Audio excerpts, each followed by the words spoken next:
حضرت سارہ اور حضرت ہاجرہ میں دونوں تو حضرت ابراہیم علیہ السلام کی بیویاں تھیں، لیکن جب حضرت ہاجرہ کو بیٹا ہو گیا اور حضرت سارہ کو نہیں ہوا، انسانی فطرت کا تقاضا ہے، کچھ نہ کچھ باتیں دل میں آ جاتی ہیں۔ تو اللہ کا حکم ہوا، اے ابراہیم تم اپنی بیوی ہاجرہ اور اپنے بیٹے اسماعیل کو لے اور مکہ مکرمہ چلے جاؤ۔ مکہ میں کوئی آبادی نہیں تھی، یہ حضرت ابراہیم علیہ السلام فلسطین میں رہتے تھے، اس وقت مصر تھا۔ جب مکہ مکرمہ میں آئے، خانہ کعبہ کے قریب حضرت ہاجرہ حضرت اسماعیل کو چھوڑ دیا، کچھ زیادہ راہ جو ساتھ میں تھا وہ کھانا توشہ دے دیا اور کہا مجھے اللہ کا حکم ہے، میں جا رہا ہوں۔ واپس چلے گئے اپنی بیوی اور چھوٹے 6 مہینے کے بچے کو۔ یہی تو یادگاریں ہیں حضرت ہاجرہ کے پاس، جب کھانا پانی سب ختم ہوا تو وہ اپنے بیٹے کی پیاس کے لیے پانی ڈھونڈنے نکلیں، پھر صفا مروہ پہاڑیوں پر دوڑتی رہیں 7 چکر، پھر اسماعیل علیہ السلام کے قدموں کے نیچے سے زمزم پانی کا یہ چشمہ نکلا۔ اور یہ جو تاریخ ہے، اس کے بعد پھر حضرت ابراہیم علیہ السلام لوٹ آئے جب اسماعیل علیہ السلام جوان ہو چکے تھے۔ اب اللہ تعالیٰ نے حکم فرمایا، اے ابراہیم تم اپنے بیٹے کی قربانی دے دو۔ ایک تو 100 سال کے بعد بیٹا دیا گیا ہے، لیکن اللہ تعالیٰ فرماتا ہے کہ تم اس کو اللہ کی راہ میں قربان کر دو۔ نبی کا خواب سچا خواب ہوتا ہے، عام لوگوں کی طرح نہیں۔ اسماعیل علیہ السلام کو انہوں نے بلایا، وہ پورا واقعہ اللہ نے اس میں ذکر فرمایا۔ ارشاد فرماتے ہیں، انی اری فی المنام انی اذبحک، بیٹا میں نے خواب میں دیکھا ہے کہ میں تجھے ذبح کر رہا ہوں، اللہ کے نام پر قربان کرنا ہے۔ فانظر ماذا تری، بتا کیا کرنا چاہیے۔ مشورہ ہے باپ کس سے؟ بیٹے سے۔ قال یا ابت افعل ما تؤمر ستجدنی انشاء اللہ من الصابرین۔ اسماعیل علیہ السلام چھوٹے ہیں اور عرض کرتے ہیں، ابا جان آپ کو جس چیز کا حکم دیا گیا ہے وہ کر گزریے، انشاءاللہ آپ مجھے صبر کرنے والا پائیں گے۔ بیٹا یہ نہیں ہے کہ بھاگ جائے کہ باپ میرا چھری لے کے بیٹھا ہے، اللہ کے نبی۔ اور اس کے بعد لے کر کے چلے حضرت ابراہیم علیہ السلام۔ پہلے تو یہ روایت میں ہے کہ انہوں نے 100 اونٹ ذبح کی ہے اس خواب کے لیے، دوسرے دن بھی 100 اونٹ ذبح کیے، پھر یہی حکم آیا تو تیسرے دن اسماعیل علیہ السلام کو لے کر کے آئے مینا کی وادیوں کے پاس۔ اور وہاں جب پہنچنے لگے، حضرت ہاجرہ بھی تھیں پیچھے پیچھے۔ ابلیس آیا، شیطان آیا، ابراہیم علیہ السلام سے کہنے لگا، اتنے سالوں بعد تو بیٹا ہوا اور تم ذبح کرنے لے جا رہے ہو، تمہیں ہو سکتا ہے وہم ہو، چھوڑ دو اس کو، پھر تمہیں بچہ نہیں ہو سکتا۔ تب حضرت ابراہیم علیہ السلام نے زمین سے 7 کنکریاں اٹھائی اور اس کو دے مارا اور کہا، یہ اللہ کا حکم ہے، اللہ کا حکم ہے، اور میرے رب تبارک تعالیٰ کے حکم کے آگے میں کسی کے لیے کوئی رعایت نہیں رکھتا۔ وہ حضرت ہاجرہ کو بہکایا کہ تمہارے بیٹے کو تمہارے شوہر ذبح کرنے لے جا رہے ہیں۔ حضرت ہاجرہ نے کہا مجھے معلوم ہے وہ اللہ کے حکم سے کر رہے ہیں، اور اگر اللہ کا حکم ہے تو ایسے 100 بیٹے اسماعیل بھی ملے میں سب قربان کروں گی۔ ماں بھی تھی، انہوں نے بھی کنکریاں ماری ابلیس کو۔ آخری حضرت اسماعیل علیہ السلام کے پاس آیا، کہا تجھے پتہ ہے تیرے باپ کیسے تجھے کاٹیں گے، کیسے ذبح کریں گے؟ حضرت اسماعیل علیہ السلام نے کہا، ابلیس کنکریاں ماری اور کہا میرے باپ عام آدمی نہیں، اللہ کے نبی ہیں، وہ جو کرتے ہیں وہ اپنی مرضی سے نہیں اللہ کے حکم سے کرتے ہیں۔ سب جگہ سے مایوس گیا ابلیس لعین۔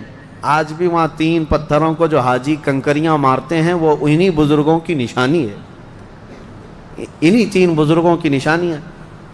اب جب لٹایا حضرت ابراہیم علیہ السلام نے تو کس طریقے سے اسماعیل علیہ السلام خود عرض کرتے ہیں کہ ابا جان اپنی آنکھوں پر پٹی ڈال لیجیے آپ، کہ مجھے کاٹتے ہوئے دیکھ کر، خون دیکھ کر باپ کی محبت غالب نہ آ جائے اور کہیں آپ اللہ کے حکم کے خلاف نہ ہو جائے، آپ چھری روک لیں، آپ آنکھوں پہ پٹی ڈال لیں اور میرے ہاتھ پیر کو رسی سے باندھ دیں کہ میں تڑپتا نہ دیکھیں آپ۔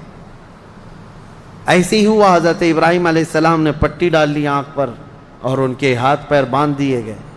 یہ ذبح کرنے کا وقت ہے۔ بھلا کیا رب تبارک و تعالیٰ بھی کسی کے عزیز کو ذبح کرنے کا حکم اس طرح دے گا؟ یہ تو امتحان تھا، امتحان تھا۔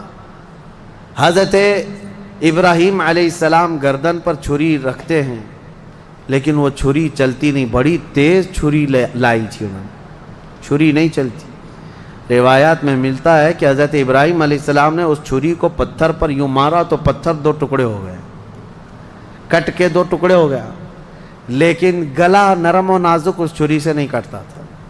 ایک بات یاد رکھو مسلمانوں، ہمیشہ چھری کی تاثیر ہے کاٹنا، آگ کی تاثیر ہے جلانا، لیکن ہمیشہ ایک بات یاد رکھیں، چھری کاٹے گی بھی، آگ جلائے گی بھی اس وقت جب اللہ کی مرضی ہوگی۔ ہمارا عقیدہ یہ ہے، تقدیر، ہاں ان کی تاثیر ہے، یہ کام یہی کریں گے، لیکن اس کے ساتھ ہمارا عقیدہ یہ ہے اگر میرا مولا نہ چاہے تو پھر جتنی تیز چھری ہی کیوں نہ ہو نہ کاٹ سکے گی، جتنی تیز آگ ہی کیوں نہ ہو نہ جلا سکے گی، اور اگر مولا کی مرضی ہے تو پھر یہ چیزیں اپنا اثر دکھائیں گی، باقی ان کا اثر اللہ کی مرضی کے بغیر کچھ نہیں۔ چھری جیسی ہی گردن پر رکھی، اللہ کا حکم ہوا، جبرائیل جاؤ جنت سے ایک دمبا لے کر جاؤ، میرے ابراہیم کا امتحان ہو گیا اور کامیاب ہوئے، ان کے بیٹے اسماعیل کو ہٹاؤ اور دمبا رکھو۔ جبرائیل امین علیہ السلام سب سے تیز سفر کرتے ہوئے دنیا میں 3 بار آئے ہیں، سب سے تیز۔ ایک اس وقت جب یوسف علیہ السلام کو ان کے بھائیوں نے کنویں میں ڈالا تھا، کنویں میں گرنے سے پہلے جبرائیل امین آ چکے تھے اور حضرت یوسف علیہ السلام کو پکڑ کر بٹھا چکے تھے۔ دوسرے جب ظالموں نے ابراہیم علیہ السلام کو آگ میں ڈالا تھا، ادھر سے وہ آگ میں پھینکے تھے، اس وقت جبرائیل امین اتر رہے تھے اور جبرائیل امین حضرت ابراہیم کی آگ میں جانے سے پہلے ہی ان کی مدد کے لیے آ چکے تھے۔ اور تیسرے یہ جب اسماعیل علیہ السلام کی گردن پر چھری رکھ چکے تھے، کون؟ ابراہیم علیہ السلام، اور چھری ہلانے سے پہلے جبرائیل امین آ کر کے ان کو اٹھا چکے تھے۔ وہ جبرائیل امین کی رفتار ہے جو میرے مصطفیٰ کے قدموں کا بوسہ دیا کرتے ہیں، یہ جبرائیل کی رفتار ہے جو رسول اللہ کے قدموں کا بوسہ دیتے ہیں۔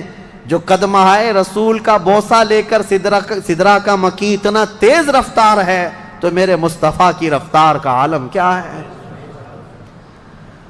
میرے عزیزو، اس کے بعد جب یہ دمبا ذبح ہو گیا، ابراہیم علیہ السلام نے پٹی نکالی، دیکھا بیٹا سلامت ہے، بکرا ذبح ہو گیا ہے۔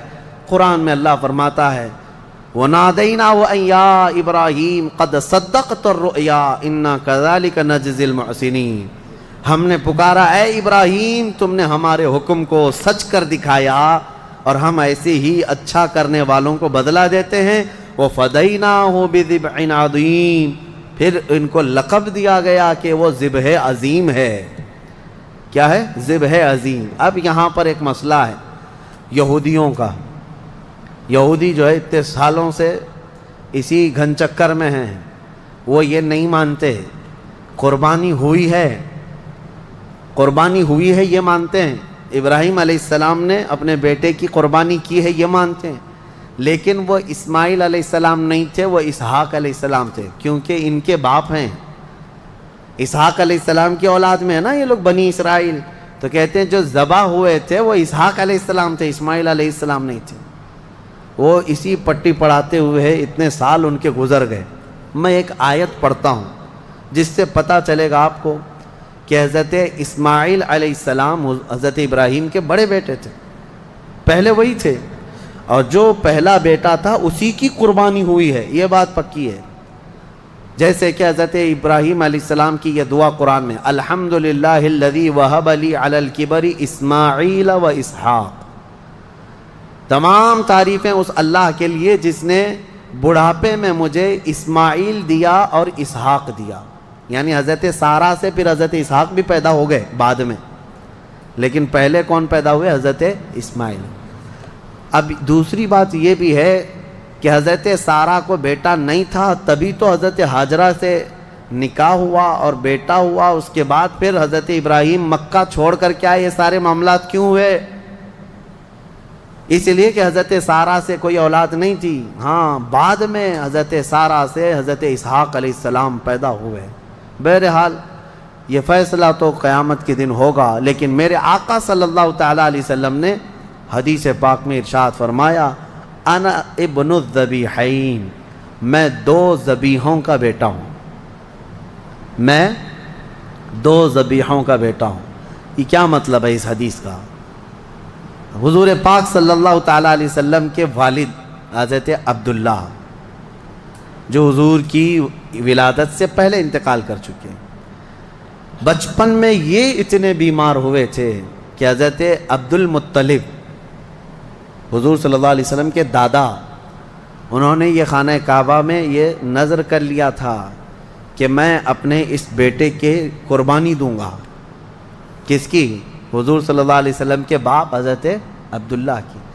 پھر جب ان کی طبیعت صحیح ہو گئی تو حضرت عبد المطلب نے 100 اونٹ ذبح کیے تھے، جان ذبح نہیں کی جاتی، قربانی کے بدلے 100 اونٹ ذبح کیے تھے۔ اسی طرح حضرت اسماعیل علیہ السلام کے بدلے میں بھی حضرت ابراہیم علیہ السلام نے کیا کیا تھا؟ 100 اونٹ ذبح کیے تھے۔ تو حضور فرماتے ہیں میرے باپ بھی ذبیح ہیں، میرے دادا اسماعیل بھی ذبیح ہیں۔ تو ذبیح کا لفظ کس کے لیے آیا ہے؟ اسماعیل علیہ السلام کے لیے آیا ہے۔ لہذا دنیا جو بھونکتی ہے بھونکنے دو، میرے مصطفیٰ نے فرمایا ذبح عظیم اسماعیل علیہ السلام ہی تھے، اسماعیل علیہ السلام ہی تھے۔ اللہ کریم ان واقعات سے ہمیں درس کی توفیق عطا فرمائے۔ وہاں پر حضرت اسماعیل علیہ السلام کی ان آداب کو دیکھ کر شاعر نے بہت اچھے انداز میں کہا ہے کہ یہ مکتب کی کرامت تھی کہ فیضان نبوت تھا، سکھائے کس نے اسماعیل کو آداب فرزندی۔ حضرت اسماعیل علیہ السلام نے چوں چرا تک نہیں کہا تھا کہ کیوں لے جا رہے ہیں، کیا کرنا ہے، کچھ نہیں۔ وہ گھر کی تربیت تھی حضرت ابراہیم علیہ السلام کی۔ اتنا ہی نہیں، یہ دونوں نبیوں کے ساتھ بڑی آزمائشیں ہوئی ہیں، بہت سارے امتحانات ہوئے ہیں، ان کو وطن چھوڑنا پڑا ہے، ان کو آگ میں ڈالا گیا ہے، ان کی اولاد کی قربانی بھی ہوئی ہے، اور اس کے علاوہ حضرت اسماعیل علیہ السلام کی جب شادی ہوئی تب بھی ایک بڑی آزمائش ہوئی ہے۔ وہ کسی اور موقع پر عرض کروں گا کہ شادی کر کے جس عورت کے ساتھ رہ رہے تھے حضرت اسماعیل علیہ السلام، وہ بھی ایک قربانی ہے۔ ابھی اس ٹاپک سے ریلیٹڈ نہیں ہے، انشاءاللہ العزیز پھر کبھی عرض کرتا ہوں، لیکن ان دونوں نبیوں کی زندگیاں بڑی قربانیوں سے گزری ہیں، بڑی قربانیوں سے، لیکن ہر چیز میں یہ ثابت قدم رہے۔ سورہ صاد آج ہم نے جو تلاوت کیا اس میں مختصر سی بات رہ جائے گی، ورنہ تفسیر میں کیونکہ بہت ہی مشہور و معروف واقعہ حضرت سیدنا ایوب علیہ السلام کا اس میں بیان کیا گیا ہے۔ حضرت ایوب علیہ السلام کا نام بہت سارے لوگ اس طرح لیتے ہیں، حضرت صبر ایوب، کیونکہ صبر کا لفظ جو ہے حضرت ایوب علیہ السلام کے ساتھ ایسا جڑا ہوا ہے کہ سب سے زیادہ صبر کرنے والوں میں ان کا نام آتا ہے، لیکن میرے مصطفیٰ کریم صلی اللہ علیہ وسلم سے زیادہ نہیں۔ یعنی ہر از اخلاق میں میرے آقا صلی اللہ تعالیٰ علیہ وسلم کی برتری ثابت ہے۔ حضرت ایوب علیہ السلام کی آزمائش ہوئی تھی، ان کی بیویاں بھی بہت تھیں، بچے بھی بہت تھے، مال بھی بہت تھا، وہ ہمیشہ عبادت میں رہتے تھے۔ اللہ تعالیٰ نے ایک بار آندھیوں کے ذریعے سے ان کے باغیچے ختم فرما دیے، ان کے جانور ختم ہو گئے، ان کی بیویاں ایک کے بعد دیگر مر گئیں، انتقال کیں، اور ان کی اولاد بھی دھیرے دھیرے سب انتقال کر گئے۔ اور اس کے بعد وہ خود بیمار ہوئے، اتنے بیمار کہ ان کے جسم کے گوشت کے حصے کٹ کٹ کے گرتے تھے، بستر پر سو جائیں تو چمڑی بستر پر لگ جاتی تھی۔ اور اس کے بعد ایک بیوی ان کی بی بی رحمت، حضرت جمیلہ بھی ان کو کہا گیا بی بی رحمت، ان کے علاوہ کوئی ساتھ میں نہ تھا۔ وہ وقت بھی آیا جب ان کی زبان بھی کٹ گئی تھی جس سے وہ ذکر کرتے تھے، زبان کٹ گئی حضرت ایوب علیہ السلام کی۔ تب انہوں نے ایک عرض کیا تھا اللہ کی بارگاہ میں، ربی انی مسنی الضر وانت ارحم الراحمین۔ یہ ایوب علیہ السلام کی دعا ہے، اے اللہ مجھے تکلیف پہنچی ہے لیکن تو ارحم الراحمین ہے۔ اللہ فرماتا ہے اس کے بعد ہوا کیا سنو۔ ایک اور چیز ہوئی تھی، حضرت بی بی رحمت بازار گئی تھیں، علاج ڈھونڈتے ہی رہتی تھی روزانہ، وہ بڑی وفادار خاتون تھی، وفا شعار اپنے شوہر کی۔ بازار میں ایک حکیم صاحب دوا بیچ رہے تھے، میرے پاس ہر بیماری کی دوا ہے، یہ چلی گئیں، کہا کہ میرے شوہر ایسے ایسے بیمار ہیں، ان کی تکلیف فلاں فلاں ہے۔ وہ حکیم صاحب نے کہا میں تو چٹکی میں حل کر دوں گا، آسانی سے تمہارے شوہر صحیح ہو جائیں گے۔ کہا کیا کرنا ہوگا؟ کہا صحیح ہو جانے کے بعد مجھے ایک سجدہ کرنا ہوگا، اور کچھ بھی نہیں۔ وہ ابلیس لعین تھا، خواتین عورتیں یہ بڑی بھاؤک ہوتی ہیں، جذباتی ہوتی ہیں، ان کو اپنی فیملی سے لگاؤ ایسا ہوتا ہے، اسی لیے آج باباؤں کے چکر بھی سب سے زیادہ عورتیں ہی لگاتی ہیں۔ صحیح میں کہہ رہا ہوں کہ عورتیں جانا بند کر دیں تو باباؤں کی دکانیں بند ہو جائیں، نہیں چلیں گی دکانیں، کیونکہ اور ایڈورٹائز بھی میں دیکھتا ہوں بابا لوگ دوسرے کسی عمل کا ایڈورٹائز کرتے ہی نہیں، پیپر میں بھی ایڈورٹائز آتا ہے تو سب سے زیادہ یہی ہے کہ مرد کو مٹھی میں کیسے رکھنا ہے۔ یہ اٹریکٹیو عمل ہے، کیونکہ ہر عورت آئے گی اور ہر عورت کو یہ چاہیے کہ شوہر میرا مٹھی میں رہے۔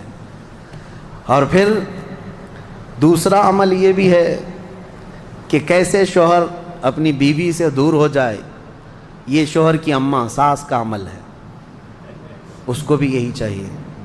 اور بابا انہی دو عورتوں کے بیچ میں کھیلتا رہتا ہے، ایک کو محبت کی تعویذ دیتا ہے، ایک کو نفرت کی دیتا ہے، اور ہر 8 دن پر وہ چکر کاٹتی رہتی ہیں۔ عورتوں کے جذبات کمزور بھی ہیں، کمزور ہیں، ان کا بچہ بیمار ہو جائے تو یہ نہیں دیکھتی کہ کس کے پاس جانا ہے، جس نے بھی تھوڑا مشورہ دے دیا یہاں جاؤ چلی جائیں گی۔ ایسا نہ ہو، ایمان والی خواتین بنو، ورنہ تم میں اور بھینس میں کوئی فرق نہیں، بھینس ہر جگہ منہ ڈال دیتی ہے، اس کو یہ نہیں پتہ ہوتا ہے کہ کس چیز کو وہ کھا رہی ہے۔ بچہ تمہارا ہے یقیناً۔ بعض عورتیں وہ بھی ہیں جو اپنے بچوں کی صحت کے لیے کبھی کسی درخت کو جا کر کے ناڑا باندھ کر کے آ گئیں، کہیں تالا لگا کر کے آ گئیں، کہیں کسی پتھر پر تیل ڈال کر کے آ گئیں، سب کیا کیا ہوا ہے، یہ ہو بھی رہا ہے۔ کیوں؟ ان کو کوئی مشورہ دیتا ہے چلی جاتی ہیں۔ ایمان مضبوط رکھو، اللہ ہی شفا دینے والا ہے، اور جائز طریقے سے حلال طریقے سے اگر کوئی چیز ملتی ہے تو بالکل علاج کرو، بالکل علاج کرو، ہم یہ نہیں کہتے، لیکن یہ نہیں کہ کسی نے مشورہ دے دیا تو اپنے بیٹے کو گائے کا پیشاب بھی پلا دیا، پیٹ درد صحیح ہو جاتا ہے تو آج وہ کنیا بابا کا پیشاب تو بکتا ہی رہتا ہے، تو بہت سارے لوگ اس میں بھی پریشان ہیں۔ پہلے تو ڈائریکٹ گائے کا لیتے تھے، اب پاکٹ میں آ رہا ہے تو لوگوں کو ایسا لگنے لگا کہ شاید اب کچھ اس میں اپ گریڈ ہو گیا ہے پیشاب، اور یہ صحیح میں دوا کا کام کرتا ہوگا، کیونکہ آج یہاں دیکھ رہے پوری دنیا ہنس رہی ہے، آپ ہی نہیں، پوری دنیا ہنس رہی ہے، پورا عرب، امریکہ، اور جس کی یہ اقتدا کرتے ہیں پیچھے بھاگتے ہیں، یورپ بھی ان پر ہنستا ہے کہ یہ گوبر اور پیشاب کے پیچھے کیسی ہے قوم۔ ہاں کبھی اس کو کوہ نور بتا دیں، کوئی کینسر کا علاج بتا دیں، کورونا کا علاج بتا دیں، عقل سے کچھ نہیں ہے۔ لیکن میں اپنی عورتوں سے کہنا چاہتا ہوں، تمہیں کوئی بھی اس طرح کا مشورہ دے تو بھاگ مت جانا، ابلیس یہاں پر الگ الگ لباس میں ہے، الگ الگ لباس میں ہے، ہزاروں رہزن ہیں لباس خضر میں۔ یہاں حضرت بی بی جمیلہ، بی بی رحمت آئیں اپنے شوہر کے پاس، کہیں مبارک ہو تمہارا علاج مل گیا، ایک بڑے حکیم صاحب ہیں وہ علاج کر دیں گے۔ حضرت ایوب علیہ السلام نے کہا ہمارے پاس اجرت دینے کے لیے تو کچھ ہے نہیں، کیا دیں گے؟ کہا کچھ نہیں دینا ہے، آپ صحیح ہو جائیں گے تو ان کو ایک سجدہ کرنا ہے۔ وہ حضرت ایوب علیہ السلام جلال میں آئے، بیماری کا عالم میں، کہا قسم خدا کی اگر میں صحیح ہو گیا تو تجھے 100 کوڑے ماروں گا، اس لیے کہ تو ابلیس کے پاس گئی تھی، حکیم کے پاس نہیں۔ انہوں نے قسم کھا لیا، اللہ کی قسم میں 100 کوڑے ماروں گا تجھے، اپنی بیوی کو۔ انہوں نے توبہ کر لیا، اپنی بیوی، ان کی بیوی نے کہا مجھ سے غلطی ہو گئی، میں بھول گئی، آپ کی محبت میں دوڑی، یقیناً وہ ابلیس تھا۔ پھر اللہ فرماتا ہے ہم نے ایوب کی دعا سن لی اور کہا ارکض برجلک ھذا، اپنا پیر زمین پر مارو اے ایوب۔ انہوں نے پیر زمین پر مارا تو وہاں سے ایک نالا، ایک چشمہ جاری ہو گیا پانی کا۔ اللہ نے فرمایا اس میں نہا لو، اس پانی سے۔ حکم ہوا تو جیسے ہی انہوں نے اس پانی میں غسل کیا ان کی ساری بیماری ختم۔